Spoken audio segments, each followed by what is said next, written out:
were bit by the dahlia bug back in 2016, and we've been huge fans of dahlias ever since. But as you know, if you have grown dahlias, they are not all equal. Some are excellent producers, beautiful flowers, strong stems, good tuber producers, and there's some that are not even worth looking at. So we thought it's helpful for us to hear what other people have a good experience with. So we're just going to share some of our favorite dahlias today. We each have a list, and then we may even share some that we don't grow anymore, some that we've quit growing and miss. Just talk about dahlias today.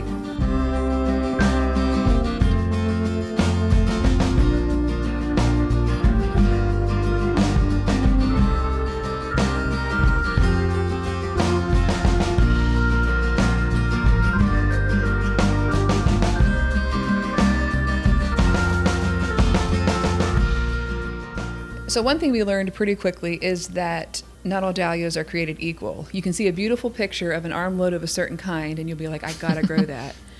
Well, we've been disappointed so many times because either you would get tubers and they wouldn't even come up in the garden, like they would never even sprout, or you would get tubers and they just performed so poorly and barely produced any blooms or whatever. Okay, and I'm willing to admit there's probably a lot of gardener error or mistakes in there too, but if a dahlia is going to be a diva, I don't have time for it. That's just, that's the sad truth. So we've been on a mission to find vigorous, hardy dahlias. We want long, strong stems, good tuber production, and pretty dahlias, basically. It's a narrow road. It's a narrow path, and few find it. One of my favorite dahlias is the Sweet Natalie dahlia. It's a really soft pink color that goes with so many colors. Sometimes it's a little warmer, sometimes it's a little cooler. I think it can kind of depend on the season, maybe. It's a little bit flatter of a shape. Ball dahlias are easy to use, but sometimes it's nice to have, especially for like a focal point, to have one that just faces outward. And I feel like Sweet Natalie does that really well. That's one of my favorites too. I just forgot about it. So the first one on my list is Sunspot. And this is a dahlia that I'm not even sure why we got it. We've tried a lot of sort of peachy, coral, whatever dahlias over the years. And since I've moved to Arkansas, that has become one of my best producers. I'm not sure if it likes Arkansas better. I don't remember liking it so much in Ohio. But it's a beautiful peach coral, almost a little bit pale yellow in the center, which surprises me that I like it, but I really do. Jowie Winnie is another one of my favorites. It's a ball type dahlia, and those are fun to use in bouquets because they're easy just to stick anywhere, and they fill up the space so well. They also have a lovely range of colors, and it's like, how would you describe it, Lauren? It's sort of peach to... It's a little bit more of a muted purple, peach to purple. Right. It's hard to describe because it's got so many little colors in it. I think that's one of the reasons I like it so well. It has all those colors, and it's a good bridge if you have sort of a varied color palette. Next on my list is Mystique, and that's a formal decorative shape. I would say my favorite shape of dahlia is probably the ball dahlia. It's just a lot easier. Those are easy to work with. Mystique is a formal decorative, but as far as that goes, it's also very easy to work with in bouquets. It does have a front and a back, which is why I don't tend to go for those. I turned my nose up at this one at first. I don't know why I wasn't into that color of dahlia. But then a few years later, as I was looking for a pretty raspberry dahlia, that was the first one that came up, and I have loved it ever since. It has strong stems, it's a good producer, gives lots of tubers, and it just looks really pretty in bouquets. Peaches and Cream is another one on my favorites list. It is a formal decorative dahlia, and it has... Here again, it's several colors in the dahlia, and I think that's kind of why I like it, because you can use it in a bunch of different color palettes. It has peach to pink. Sometimes the one downside to it is that sometimes if it's stressed, too hot, or something like that, it can turn this sort of orange color. I don't love that. But you just cut those out and wait for cooler weather or whatever. And it is also a very good producer. I mean, it cranks out the blooms. It does. And it usually, I would say the tubers, it's not quite as good of a tuber producer, but I feel like more of them are viable than some of them. Like, you'll find this ratty looking tuber, and you think it's not going to be any good, and it sprouts and does amazing. Don't judge a dahlia by its tuber, basically. Peaches and Cream is a good illustration of that one. Blizzard. I always want a white dahlia, and Blizzard is a really good pure white dahlia to grow. I think we had grown it in Ohio, right? And remember not being that impressed with it. But And I'm still not. You're still not impressed. No. I ordered new tubers last year and fell in love with it. It was one of the best producers in my garden, which is saying a lot for an Arkansas garden. And for a white dahlia. Like, they had a little bit of bug pressure, but they did not get so chewed up like the white ones often do. It's a formal decorative, but the petals kind of close around the back a little bit, so it tends to work really well in bouquets. I love the texture it gives to bouquets. You know what? I'm just kind of thinking about this right now because I did plant them here at the house where I have sandy soil, and you have sandy soil as well, don't you? Right. So maybe they like sandy soil. I don't know. I'm just wondering because I tried the same tubers in my garden where it's clay soil and they did terribly. That's probably what it is. Another one I love, I think, is Linda's Baby. That's also a ball type. I love the color of it. If it were a little hardier and a little, like, if it produced a few more blooms, I would be completely sold on it. It is still one of my favorites just because of how pretty it is. The tubers, it does not do great on tuber production. So, it's a little bit fussy, but I kind of think it's worth, fussing with just to get those pretty blooms. Yeah, I like that one too. I forgot about it when I was making my list. But Cafe au lait. You can't have a list of dahlias without Cafe au lait. And I actually was a little torn about this one because she can be a diva. And she did not do well the first couple years in my garden. I feel like that was probably gardener neglect, though. It did better last year. I planted more of the tubers and I got more of the flowers. I have both the Cafe au lait and the Cafe au lait Royal, and they are dinner plate dahlias. But in my garden, in my poor little soil, they don't get very big. But cafes can get their dinner plates, so they get pretty big. Right. But if they don't do well this coming year, I'm probably just going to order new stock because that's one you want to have all the time. If you get a pretty one, Cafe is one of those that, depending who you buy it from, where you buy it from, it can look completely different. It kind of has a range of colors. So, I mean, if you get a pretty batch of tubers, you want to hang on to those if you can. And the last one I have on my list is Small World. Now, I didn't grow this one last year because I lost the tubers the previous year. I lost about half my tubers in 24. So that was one of them that bit the dust completely. And I couldn't find tubers, but I'm hoping maybe to find some again for this year. But Small World is a pompon dahlia. It's like super small, the size of an Oklahoma zinnia or something. But it's such a pretty little shape, and it's so great for just, as a filler flower. It's white, and so it goes in any color palette. And I really missed those last year. I love little pompon dahlias. Like, those are, if you're working in weddings and floral design, that's a must. Some little white pompons. Right. Perfect for like a pompon with an pompon. Okay. That's how it's spelled. I know. Yeah. But you were perfect for a boutonniere or even like a twinkle flower in your bouquets. My last one is Kamano Zoe. And I'm a little surprised that it's on the list.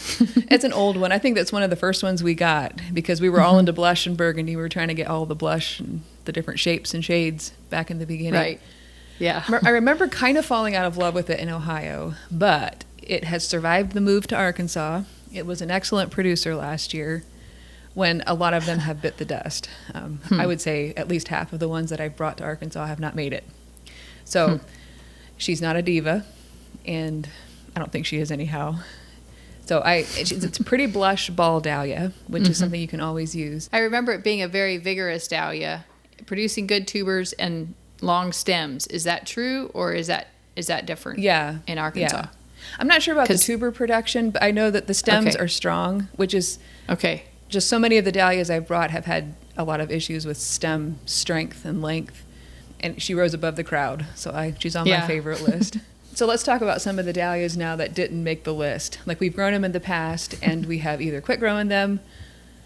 I just have a few that I've quit growing intentionally, not because they died. My list is Rip City, Sierra Glow, and Florel. And I've learned that dinner plate dahlias, they're beautiful, but I hardly ever use them. So what's the point of growing them? And then I personally don't like just really dark dahlias. Like, Rip City was a dark dahlia. That was a personal preference. Also, black satin and Jowie Morella. We stopped growing. The black satin, I think, It didn't It even stopped bloom growing for us. itself. We didn't have to stop it. It just didn't bloom. And the Jowie Morella, they got those blown open centers, or those Dark weird looking with a yellow centers. center. Yeah. Yeah. And that was just not a good look. So I thought of Wizard of Oz. Do you remember that one? It was That was the first one that broke our heart. Right. The picture on the website was of this lovely, soft, blush pink. And it came and it was this like hot candy pink or something. Right. And maybe it was just the difference in climate. I don't know. It was not a winner at all. It didn't fit into any of our color palettes. Right. In 24, I bought an apple blossom dahlia. And I don't know. I'm not a fan. I'm not quite sure what people see. It never has done really well for me. But it's also one of those open face dahlias. I also think I'm going to quit growing platinum blonde because like those what are they, anemone type dahlias? They're just not what I want in a dahlia. I don't know. Yeah. I like I love that really full look with the ball and formal decorative. Dahlias are a very personal choice. You may love platinum blonde and all. I actually do love platinum blonde. That's one I want to grow again if I can find tubers. But I can send you it all depends. Mine. Please do. It depends on your style. So you're going to like different ones than we do, probably. Right. But if you want to know what we like, that's our list. So on my list of dahlias to grow again that I had in the past and missed, platinum blonde is one of those. She's a little bit of a diva, but I was looking back through pictures and I was like, man, I missed that one. It was fun to work with and design. Some you just have to give up on because they don't do well, but I'm willing to try her again. Jowie Winnie, all of my tubers died, and I've just decided I'm going to learn how to grow dahlias before I get more tubers. Also Cornell and Cornell Bronze, I didn't have any of those last year. Pumpkin Spice, mine died. And also Small World, the one that was on your list. I would like to try a white dahlia again, a white ball dahlia, either Dorothy or White Nettie, Lancresse. Those three were pretty, and we've had them at some time in the past, and they either all died on us or something. So I would like to get another one of those. And I'd also like to try Bacardi again. I think we only had it like a year or two. And the funny thing is, that year that we had it, I saved seed from it, and like one of my favorite seed dahlias comes from a Bacardi. So I feel like I should be growing that one again. Right. Those are several that I would like to try again. So we're going to talk a little bit about seed dahlias, or Rosita is. She's the one that's into seed dahlias. But before we do that, just a few things that we've learned in our experience of growing dahlias is you always want to buy from a reputable source. I got 1 or 2 diseased tubers last year, and had been pretty lucky before that. Especially, so one of the ones that tests for disease is Summer Dreams Farm out of Canada. So I definitely recommend that grower. Michigan. Okay, somewhere up north. You also, I've learned, so I used to, the ones I really wanted and that I thought weren't going to do good, I would plant a bunch of those and then just a few of the good producers, which, I mean, that kind of makes sense. But I have learned if you want to feel good about yourself, plant the ones that do well and plant a lot of them. You can do a little bit of trialing with the others, but it's depressing to have a garden with just a few dahlias in it. And don't mess with the divas. I mean, if you want to go ahead, but you can get discouraged pretty quickly. You won't know which ones are divas in your garden and until you try them. But what do we give them? About 2 years if we really want to grow them, and then if they just don't do well, we'll get rid of them. But another thing I have slowly been learning is that if they are divas, maybe it's not the dahlia. It might be you got a poor tuber. I don't know that much about disease and stuff, but I do know that tubers from one place produce better than tubers from another place. I've learned that. So if you really want to grow it, maybe try getting fresh stock from somewhere else. I'm really into starting dahlias from seed. And I've probably talked about this here or on our newsletter or somewhere. But the first year I did that, I think, was in 2021, and I still have some seed left from that year that I haven't ever started. So I may try starting those. I saved a bunch of seed last year from some of my favorite dahlias. So I'm planning to put a whole row of seed dahlias in. So I'm looking forward to that. But I also have about 3 seed dahlias that I've been growing for several years now, and I'm really, really liking. I'm not this person who's looking for the next, Cafe LA or whatever, takes the dahlia world by storm. But I love finding unique things. You said you're growing a bunch of seed dahlias. Do you want to say how many you're planting? You told me the other day. Well, I'm not sure.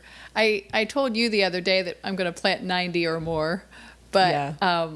I've been thinking, and I was looking at that bed again and just thinking, well, maybe I should just cut it down to like 70, 20 less. Right. I don't know. We'll Right. see. 70 to 90 or 100 or 200. I don't know. However many I can cram in. The thing about seed dahlias is you plant a bunch and you get a bunch Yeah. of duds, but then you do Right. find one or two good ones. So you kind of have to plant Yeah. a bunch of them. But Yeah. I've learned you can really cram them in. You can plant them a foot apart. They Right. don't have to, they won't get quite as big the first year probably, and that's fine. As long as you get a couple viable tubers, that's all you need to keep going. Right. The other thing that we learned is that seed dahlias perform really well. I mean, they don't have the disease that tubers can often have. They're healthy and vigorous, so it's fun to grow them too if you Right. have the space for them. So we'd love to know what the dahlias are on your must-grow list. If you want to share them with us, we'd love to hear it.